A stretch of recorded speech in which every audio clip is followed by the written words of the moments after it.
Você já se perguntou o que os homens mais ricos do Brasil fizeram para chegar onde estão?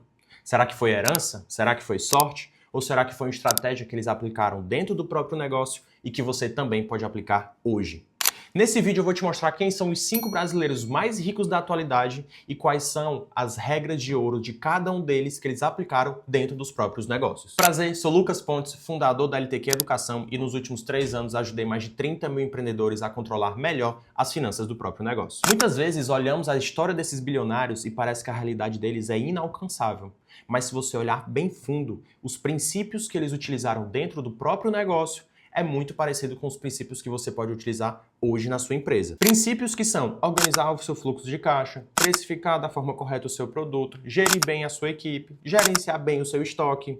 Então hoje vamos analisar essas histórias de sucesso que moldaram aqui no Brasil e entender o que é que a gente consegue trazer para dentro da realidade do nosso negócio. Então já se inscreve aqui no canal, ativa o sininho, deixa o like desse vídeo para não perder mais vídeos como esse. No quinto lugar nós temos André Esteves, o fundador do banco BTG Pactual, com a fortuna estimada em mais ou menos 40 bilhões de reais. A história dele é um exemplo clássico de meritocracia. Ele não nasceu em berço de ouro. Ele começou como estagiário lá no Banco Pactual em 1989. Naquela época, o Banco Pactual ainda não era um grande banco. Na verdade, ele era um pequeno banco. Mas o André, ele tinha uma visão clara. Ele queria ser o melhor. Ele não se limitava apenas à função dele. Ele trabalhava mais que todo mundo, entendia os processos e tecnologias que o banco usava e rapidamente começou a fazer mais coisa do que era pedido para ele na função de estagiário. Em poucos anos, ele conseguiu a proeza de se tornar sócio do banco. Mas, na verdade, o grande salto veio em 2006. Ele, já sócio do grupo, conseguiu realizar a venda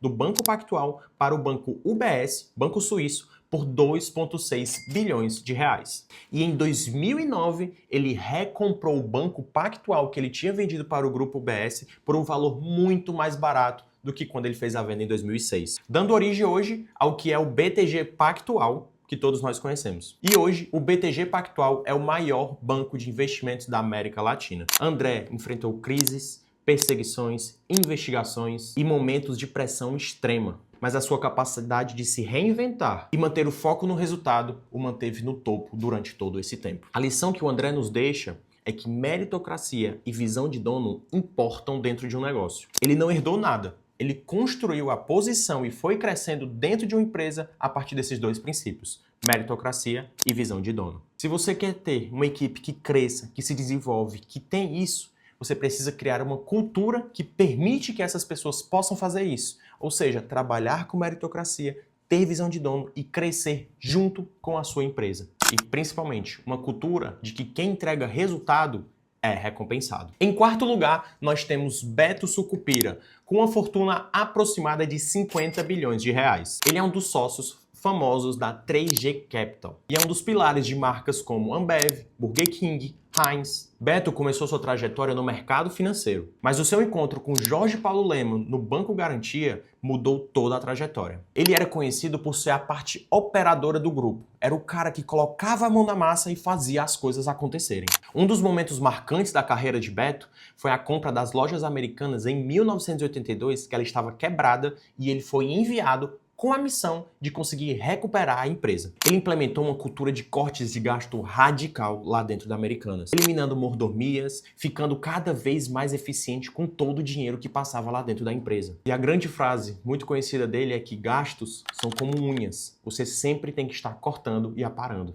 E toda essa disciplina com a parte de eficiência e financeiro foi levada para o Grupo Ambev, que depois virou um case mundial de empresa. Beto é um exemplo perfeito de gestão financeira eficiente, que diferenciam aqueles empreendedores que vão prosperar e daqueles empreendedores que acabam quebrando o seu próprio negócio. A lição que o Beto nos deixa é: gastos são como unha.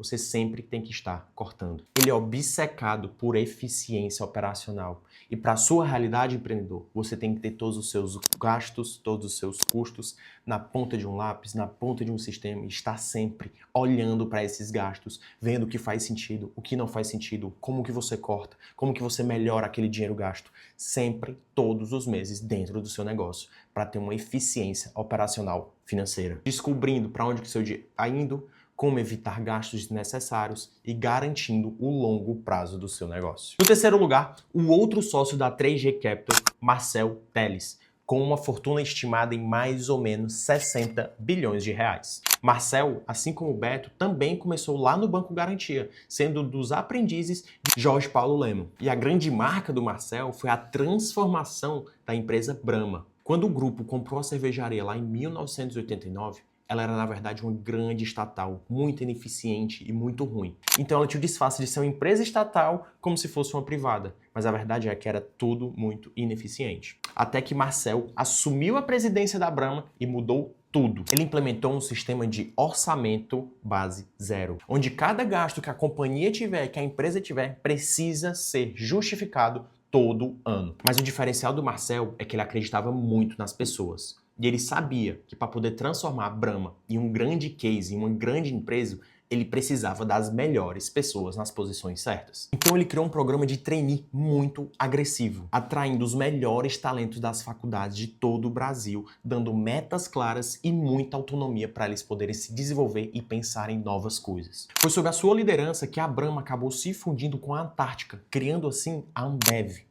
E alguns anos depois, acabou se fundindo também com a Interbrew, criando a InBev, a maior cervejaria do mundo. Marcel provou que pessoas certas com uma cultura forte não existe limite. E a lição que ele nos deixa é que o maior ativo de uma empresa são as pessoas. Se você quer escalar o seu negócio, você não pode fazer tudo sozinho. Você precisa ter pessoas melhores que você em áreas específicas. Então invista em uma cultura forte, em treinamento e principalmente retenção de talentos. Em segundo lugar, o homem que liderou essa lista durante muito tempo, com uma fortuna estimada de mais ou menos 90 bilhões de reais, o terceiro sócio da 3G Capital, Jorge Paulo Lemann. Lemann é o mentor da cultura de eficiência corporativa que acabou dominando o mercado brasileiro. Filho de imigrantes suíços, Lemann estudou em Harvard, mas ao voltar ao Brasil, em 1971, ele fundou a corretora Garantia. Ele não queria ser apenas um banco, ele queria criar uma cultura forte e muito inspirado no modelo do maior banco do mundo à época, o Goldman Sachs. E o grande diferencial do Goldman Sachs, os funcionários poderiam se tornar sócios da empresa baseado na sua performance. Lemann sempre foi um visionário.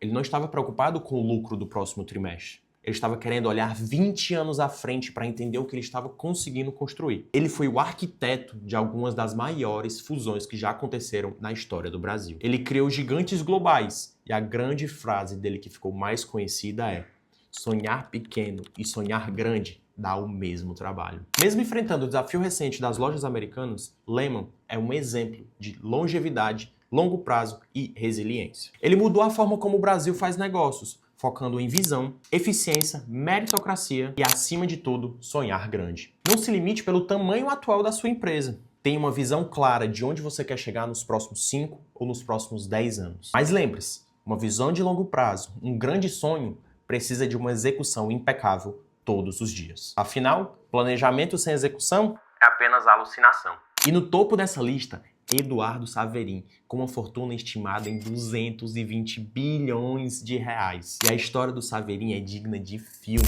Eduardo nasceu em São Paulo, mas ainda jovem foi estudar em Harvard, nos Estados Unidos. Lá, ele conheceu uma pessoa que muitos aqui vão conhecer, Mark Zuckerberg, onde Mark focava 100% em escrever códigos e Eduardo focava no modelo inicial de negócio e em captar investimentos para a ideia que eles dois tinham. Ele foi o primeiro investidor do Facebook, colocando 15 mil dólares para poder financiar os custos de servidores do Facebook. A relação com Mark Zuckerberg acabou passando por alguns problemas, algumas coisas. Eduardo acabou afastado do Facebook, mas como ele foi o sócio inicial, ele ainda tinha posição acionária, ou seja, ele tinha ações do Facebook que, com o crescimento durante todos os anos dessa gigante que todos nós conhecemos, acabou tornando como o brasileiro mais rico de todos. Mas Eduardo não parou no Facebook, ele se mudou para Singapura e fundou a B Capital Group, uma empresa de capital de risco que investe em startups ao redor de todo o mundo. Ele entendeu muito cedo que a tecnologia era a maior alavanca de riqueza no século XXI. Ele não investiu apenas em uma ideia, ele investiu em um modelo de negócio que mudava a forma como a humanidade se conectava e se conhecia